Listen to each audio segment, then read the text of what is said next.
Hello, and welcome to another episode of Honest Majority by Common Prefix, where our guests bring new insights and perspectives to blockchain and trust technology. I'm your host, Dionysis Indros, and today joining us here at the Athens office of Common Prefix is Lefteris Kokoris-Kogias from SUI and Misten. So Lefteri, I know that SUI has one of the biggest presences of blockchains here in Athens together with Common Prefix. We're actually quite close. So maybe let's start with that exactly. What is SUI doing here in Athens? So SUI has basically, the SUI hub of Europe is based here in Athens. It's like 10 minutes walk from here at the center of Athens. It is like a nice neoclassical building where it is not only for us working, there's a floor for us working, but our goal is really to rally the community there. We have a lot of events around tech, not only blockchains necessarily, or even other things like how to make a nicer city, like they have their events there. And we're just trying to make our presence known and be an open space, trying to be basically the idea of blockchains in the real physical world.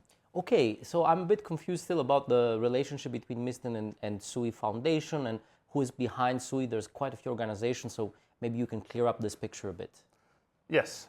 So Misten Labs, which is the company I work for, is a company with the goal of advancing decentralization. Basically, we're building infrastructure to make the decentralized future a reality. One of the projects that we're supporting, and the first that we really rally behind and helped build to a great extent, is SUI. SUI is a layer one, a blockchain, which goal is to provide the rails for decentralized execution. We have a very novel consensus protocol like Misten to be very fast, sub-second latency, and also the Move programming language, which gives you a very safe way to build your own smart contracts. So Misten is really an infrastructure company. SUI is, and SUI Foundation, which is what runs SUI, is a layer one. But Misten has also other products like Walrus, Seal, we can talk about it later, which also want to advance centralization. They work with SUI, but they are not fully dependent on it. Like, they're really different things. And what is your role in Misten? Maybe let's talk a little bit about you. Yes, so my role in Misten is to do research. So basically my background is always being research. I've spent quite some time in academia, both as a PhD student and as a professor. And at Misten, I'm working on actually building practical systems that are like cutting edge in order to make decentralization actually usable. So for SUI, I work a lot on its execution engine and its consensus protocol. I work on storage, and in general, I just try to make steps forward to actually have efficient and practical systems. And then, of course, SUI and Walrus and the other products are open on adopting them. But my goal is to actually get them out there with like open research, open source code, so that anyone can actually use them. And Misten is very supportive of this open science. So I've watched your track as you got into, I guess, SUI and Misten, and we go back quite a bit of time, right? We share our alma mater from our undergrad, and then we even did some publications together, right? So I remember you from your professorship days to today when you're more in the industry. So maybe tell me a little bit about all these years. First of all, how did you get into blockchain and trust technologies more generally? And then what drove you to industry in particular and Misten and SUI, I guess? Nice, yes. Let's take a step back then. So I started my PhD 10 years ago. It's like almost to the date, really. And when I went from NTUA in Athens to EPFL, I didn't have this necessity to work on decentralized technologies. They were very, very young. I remember Ethereum was launching at that point. I just really loved distributed systems. So I went to do distributed systems there, and I really liked consensus because I had read some papers of some professors at EPFL, really completely irrelevant to what I was doing before. But I just happened to go at the lab of my advisor, Brian Ford. And at that point, he was working on decentralized trust technologies, focusing on certificate transparency. So how to have websites that have a lot of decentralized trust on them. And he was like, oh, there's this new thing, Bitcoin, and I have this thing called collective signing. Why don't you play around with it and see what happens? And I was like, at that point, I had read PBFT just because there's another famous professor at EPFL, Rashid Geraoui, who is doing a lot of stuff in BFT consensus. I was like, let me see what all those three things do together. And there we kind of realized that, at that point it wasn't clear, now I think it's obvious, that Bitcoin really is a consensus protocol. Like everyone was saying proof of work, and you get a chain, but it wasn't so clear that this and classic consensus are actually solving more or less the same thing. So what we did is really build a system which forgoes the dynamic availability, let's say, that now Bitcoin has, which at that point was nothing we knew about. This is like 2019 inventions, and builds kind of a PBFT engine on top of Bitcoin using proof of work as a ticket to be able to vote, right? And this was basically how I started there with Bitcoin, which was like showed that you can go from like 5 transactions per second to 1,000 transactions per second. A seminal paper, I must say. It was quite influential in the community at the time for everyone. Yeah, basically, I think that it was very interesting. And after that, a lot of people realized that there is this connection and started working on the more quorum-based protocols on blockchains, which gets us to even what Sui is using right now, of course, with many steps afterwards and a lot of people. I see. Yes, indeed. So yes, we see definitely a shift from proof of work to proof of stake, from longest chain protocols to quorum-based protocols, and I think one of the first steps towards that has been your work at EPFL, the Bitcoin paper that inspired a lot of people. So yeah, great. And lately, your work is around Sui, Walrus, Seal, all the protocols you guys have been building there, Consensus, Mysticeti. Yeah. Very, very interesting works, a lot of publications. I know you guys thrive, you strive to make open publications, yes. Publish in top tier venues from academia, which builds a lot of presence in the academic community. Your work is well read and well known, so that's very important. But you also focus on getting things launched to the real world and used by real people. And as of lately, you've been running Walrus, your storage engine, on mainnet, right? As of March this year. Yes. Right. And as of lately, there's a Seal protocol that is adding privacy on top of that. So I think that's quite an exciting time, and maybe it's an opportunity to talk a little bit more about storage, Walrus, what's its role. Let me maybe start with a high-level question. What is the relationship between Sui and Walrus? Are they the same system? Do they play together, or are they separate chains, or what's going on there? Great question. First, I didn't answer fully your previous question, so it was just how I moved to industry, right? And I think one big thing is that at Misten Labs, we really support research. Like our chief scientist, George Danezis, is really supporting us to do research, doesn't pressure us to just deploy things to production, but allows us to do research. So this is really why we're getting where we are at. Now, between Walrus and Sui. So Walrus is an independent decentralized storage system, like Filecoin, like Arweave. Its connection with Sui is that when we started building Walrus, we realized that all previous storage systems tried to solve more problems than they had to, right? Instead of trying to just get really, really good and efficient decentralized storage, they realized if I don't have consensus, if I don't have a chain, I don't have a control plane to decide on anything. So they went and built a consensus protocol and then folded inside a storage system, although their goal was storage. At Misten Labs, we had already built our own consensus protocol, and we didn't have any need to do a new one. We actually realized that if we try to do it, probably we're going to do too much for a very specific use case. So we decided to use Sui as the control plane, the brain of Walrus, really. So Walrus, any decision you kind of make on Walrus, like buying storage, trading storage, the committees, reconfiguration, all those very hard problems are just smart contracts on Sui, right? And as a result, Walrus has to do the data plane stuff. It's just really focusing on doing really good decentralized storage. So it's a separate system. It needs a control plane. you could use another one if you felt that this is more performant. We believe that SUI is extremely efficient, so we're not changing it. But it's independent, like it's different algorithms. The whole collection is a smart contract on SUI that does some things for Walrus. But the deployed Walrus chain right now relies on SUI.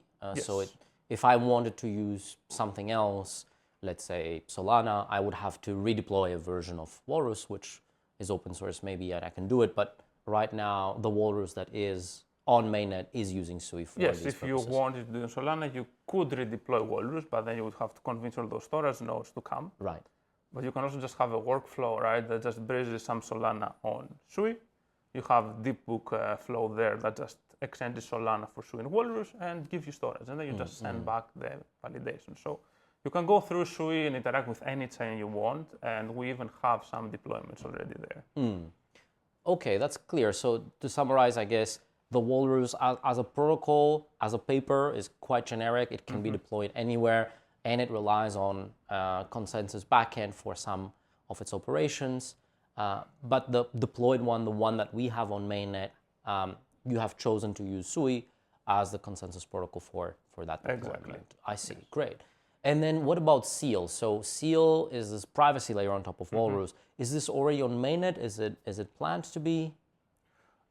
Seal is also on mainnet. I think very, very soon it it got deployed just right a month ago or something. And yeah, the basic idea is that, again, we focus on Walrus on doing one thing really well, right? And this is decentralized storage, right? It stores blobs.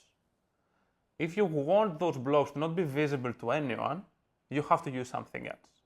You could do your own key management, right? You could have locally symmetric key, encrypt, upload on Walrus, share your symmetric key with anyone else, and this would allow you to get a very nice privacy, but you have to manage your own keys, right?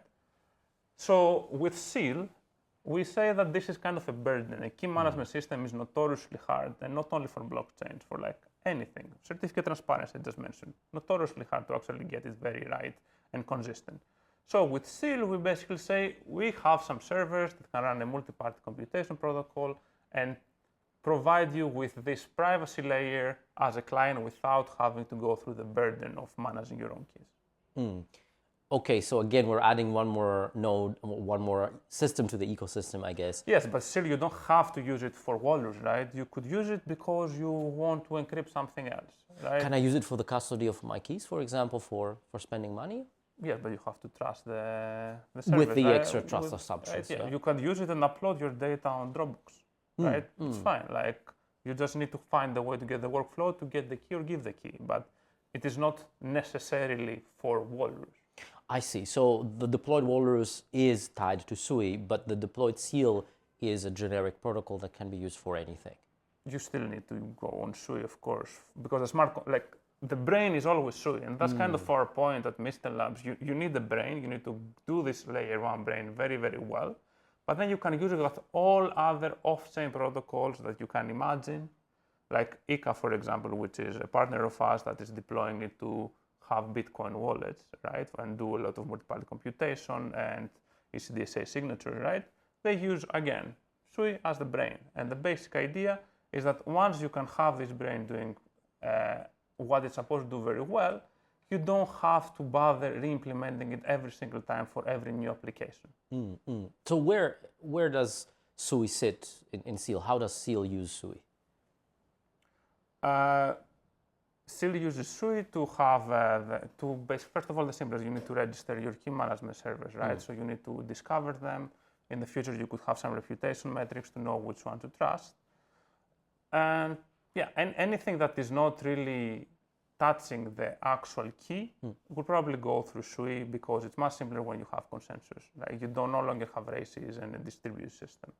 Okay, great. So let's maybe focus on Walrus. I think that's a very interesting technology because people have tried to do storage for quite a while now, and a lot of systems have had shortcomings, let's say, and Walrus is now coming in with actually a scientific paper that has been published in a reputable venue, and you're using some techniques from both consensus that is touching SUI as well as coding theory, right? So tell me a little bit more about the coding aspects of Walrus and where is it used and where do you innovate? Yes, yeah. So in Walrus, we do coding theory. The actual code is nothing new. It's Reed-Solomon coding, and there were actually protocols like Storage that tried to use Reed-Solomon coding as well. Where we innovate is actually using this coding in a new structure, in a new way, to allow for Walrus to be self-healing, meaning that if some part of the data is lost, we can recover it in a decentralized way without having to reconstruct the whole file to pick it out again, which you would do in the classic Reed-Solomon coding. So this is not just erasure coding, but something else? Yes, so basically we use a two-dimensional erasure coding. What you do is you take your file and instead of splitting it into, like, let's say, a linear n symbols and then encoding, we split it into a square of like f+1 over 2f+1. These thresholds are there for some incentive ways, but you can think of it as n by n if you want, so you have a square. And then you do a line by line and a row by row encoding. And this and then you share to every storage node one row and one column. And then if you notice, every row and column intersect in one point. So you get extra redundancy there. Actually, Walrus has 4.5 to 5x replication factor, where if you just used one Reed-Solomon coding, you would have around 3. So actually, we pay with more data on the network, but this extra redundancy is what allows us to very easily reconstruct if something is missing. So if one server lost their row, right, everyone has a piece of their row, so they can just send it to them without having to figure out how to get it. You just ask your peers, some of them will reply with only this small thing, not the whole row, and eventually you're just going to get it. So every row is associated with an authoritative server that owns that row and is responsible for it, but if they lose it, it can be reconstructed from other servers. And the same is for columns, so each column and each row is associated with... every server gets one row and one column, let's say, for the simplified case, right? So if you lose your row, you just ask your peers for the first cell of their column, if you have to have the first row. So you get the first cell, 1, 1, 1, 2, 1, 3, 1, 4. You reconstructed your row, right? Without having to do anything other complex. And how do you ensure that there is no malformed data? Is there some sort of commitment going on? Yes. So when the encoding happens, the encoder commits to the rows and columns. So when you receive it, you check. Right? And this is a vector commitment so that I can check each cell independently, or is it the whole row, or how does it work? We commit in the whole row for now. You could do vector commitments on it's still a Merkle tree of the rows and the columns, so we could do even more fine-grained, but then the metadata would grow a lot. So there is a trade-off between how much you can verify versus... But you still do a Merkle tree and the proofs are logarithmic. Yes. And the basic idea here is that the encoder could still be malicious and encode garbage, right? But then when you reconstruct, you will realize that the encoder was malicious, so you will just say this is a faulty encoding, and we still have agreement on this. So if you use it for like data availability, right? You want to learn an L2, right? You could have the very strong guarantees of everything encoding is consistent, but we don't do that. Instead, we just say something that's encoded will be consistently seen. So if the encoder, the sequencer, was malicious, everyone will agree to just skip this block because the data is unavailable. So we don't need to use very fancy crypto because actually you could force someone to have consistent encoding, but they could still consistently encode garbage. Yes. Right? So it doesn't make sense, right? You cannot check unless you have like a very specific structure of the data that you can prove correct. You don't need to use this more advanced zero knowledge proofs. And that's what makes Walrus quite efficient. I see. This 2D data structure in coding theory and its applications to blockchains obviously reminds me of Mustafa Al-Bassam's work on lazy ledger. So that's an earlier work from, I think, 2018, 2019, right? So what's the comparison there? Is there some inspiration? Is there something new here? So I would say the structures look a bit similar, but there the basic idea of lazy ledger is when you do this 2D encoding, you just try to make more efficient, let's say, point checks. So you get something and you want to check if it's correctly committed to it, right? And the basic idea is that if you have 1D, you have to do a lot of point checks to figure out that you are actually unable to recover. Whereas if you have 2D, you need less point checks. And as a result, the sampling of lazy ledger allows for quickly flagging that something is not available. We don't worry so much about availability because we're in a much more constrained, let's say, environment. We're still quorum based. We have trusted authorities, let's say, like not trusted, but you understand, like they have some reputation and actual thresholds of quorums. Whereas lazy ledger, it's a very open system where anyone can just come and start doing sampling. So we don't worry about that availability. What we worry about is efficiency, and efficiency on the reconstruction point, mostly because we want to do reconfiguration, right? What no other decentralized storage system has done before, which I think is one of the killers of those systems, is that they don't have reconfiguration. So if someone promised to store the data, they have to either store it forever or at some point just delete it. And then you need to find someone else to take over. But to take over, you need to have them reconstruct the whole data and do the whole protocol from the beginning to the end, which if we're storing petabytes, is not something that you want to do often or ever. Whereas in Walrus, we have a reconfiguration every 2 weeks. Anyone can go and someone can come and pick it up. And if they are not there available to give the data, we can just do recovery. Yeah. And recovery is exactly what is being missing. You don't have to reconstruct a whole 1 terabyte file to get the 1 gigabyte missing. You just communicate 1 gigabyte on the network and you have it. So it's a very different focus, even though it looks similar. So all this thing reminds me of, I guess, more traditional techniques of PVSS, publicly verifiable secret sharing, with some of the same properties, right? Like, for example, if I have an adversarial dealer, the verifiers should be able to, or the, I don't know what they call them, the verifiers, I guess, they need to recover consistently. Again, you have a similar property that, you know, even if sequencer is dishonest, at least I need to agree on a bottom value.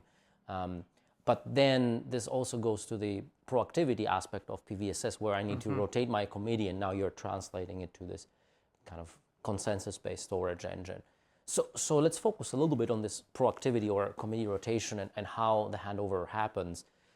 Does it mean that if I'm one of the nodes, one of the storage servers, let's say the Jth, on today's epoch, does that mean that the server with the same label, J, in the next epoch will get exactly the same data, or is it split differently? How does this handover happen? Yes, so first of all, we try to not move data. So if you're the Jth and you want to participate, unless you lost a lot of stake, you probably will remain the Jth. But now let's say that you want to completely disappear. So then someone will come and, exactly as you say, should store the data that you are supposed to be storing.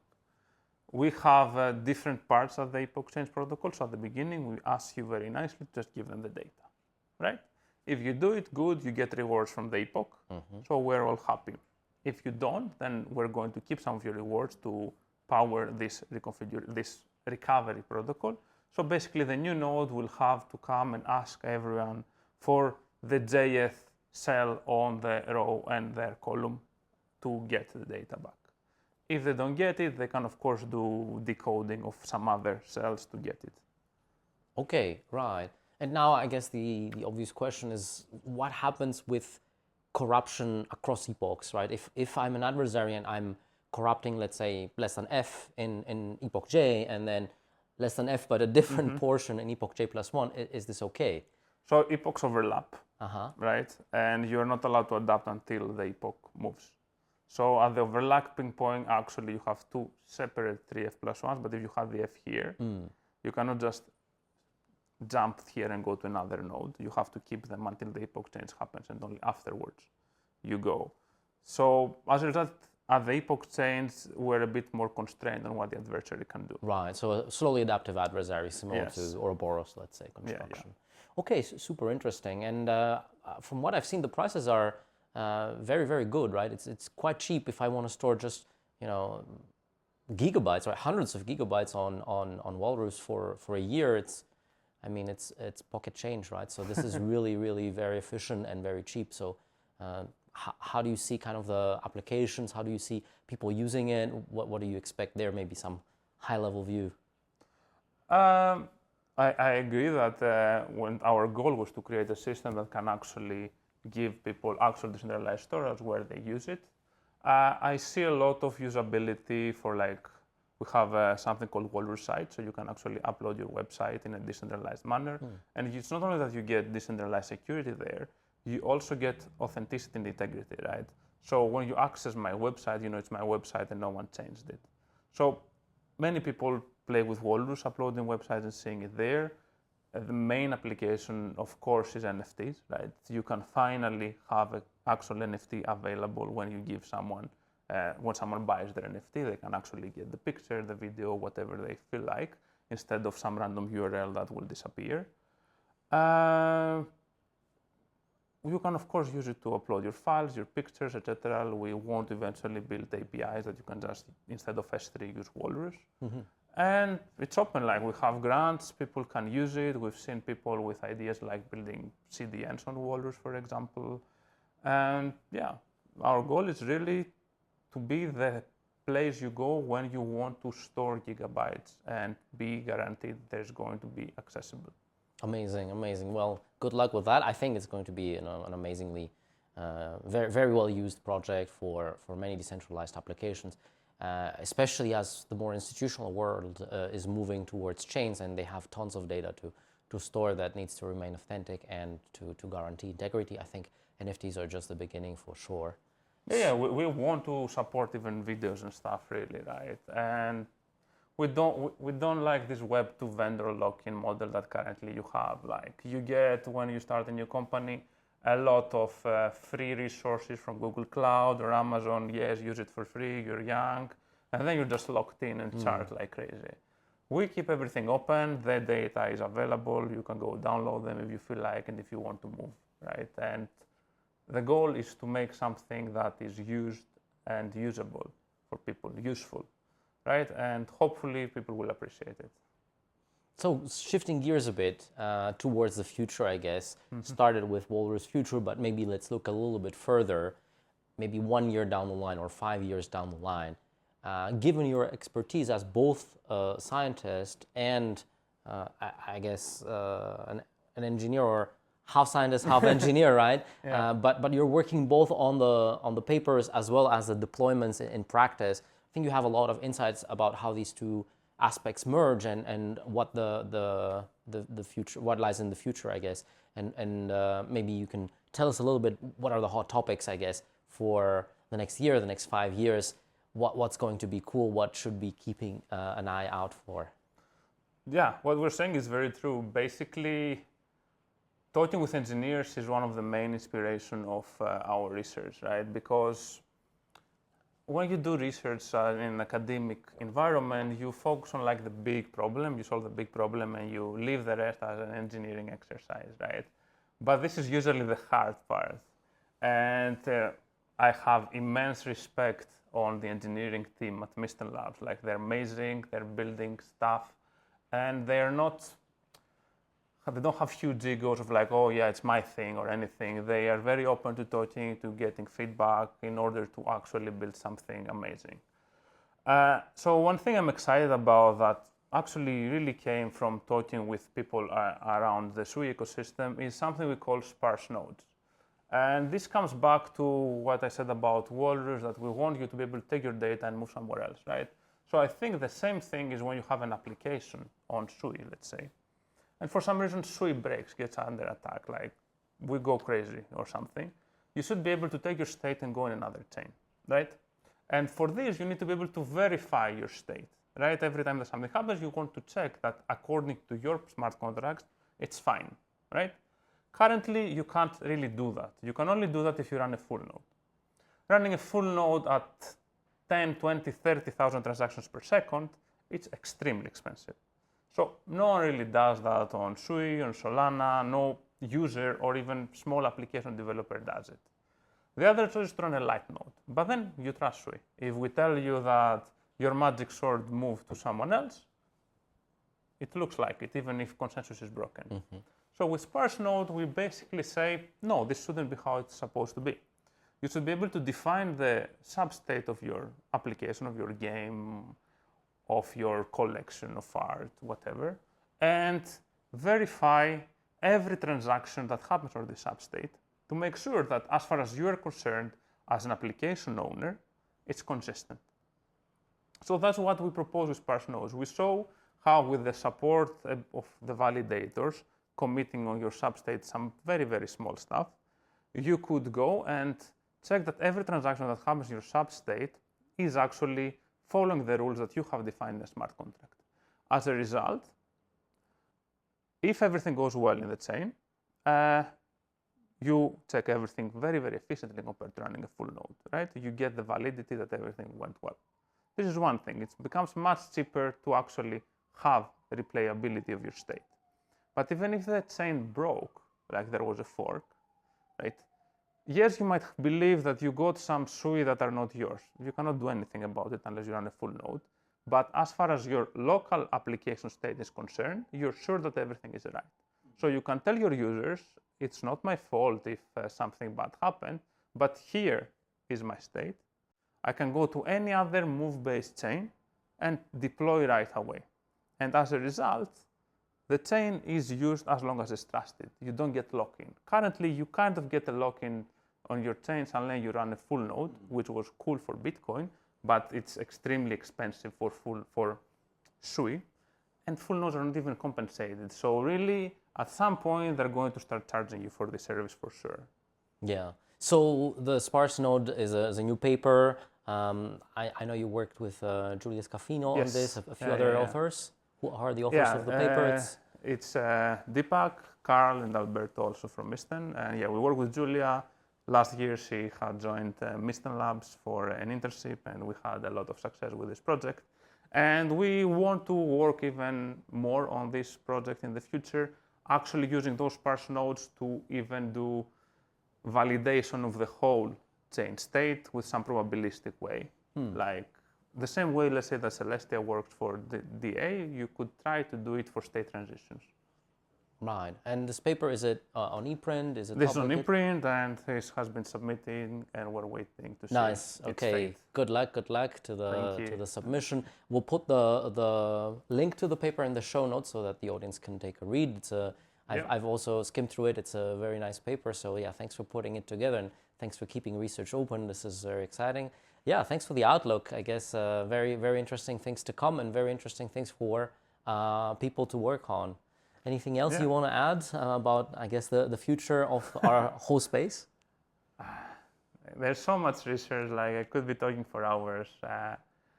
I think the main focus is really to actually think of what can be useful and try to build infrastructure that supports it. Like we try to do it at Misten Labs, that we are one company. We keep everything open source and so that everyone can use it. And we want to inspire everyone else to do everything in the open because we're a very small community still, like compared to other communities where we should be all friends and work together. So yeah, I will just keep pushing and hopefully we're going to get a lot more cool applications. And I really believe in this modularity that we have the focus on SUI. Like build units. Don't try to build a whole stack for every single application. Yes, if you build the whole stack, you own the whole stack, so it might look more profitable, but actually the effort it takes to build it, it's not worth it. Like it's much better to focus on something and be the person, the company that does this one thing very well, and everyone will come and use you. Like it's unavoidable. You don't have extreme amounts of talent. Like we're not that many people that really are passionate to do these things. So okay, I guess the message is let's join forces in the community. Let's work in the open. Let's focus on modularity and build small things that do one thing well. A Unix philosophy, I guess. Yes. Also. Right. Okay. Thank you very much, Lefteris, for joining us today. Thank you for having me. It's been great to visit the office, and I'm happy to come every time. That's all for this episode of Honest Majority. Thank you for listening, and see you all next time.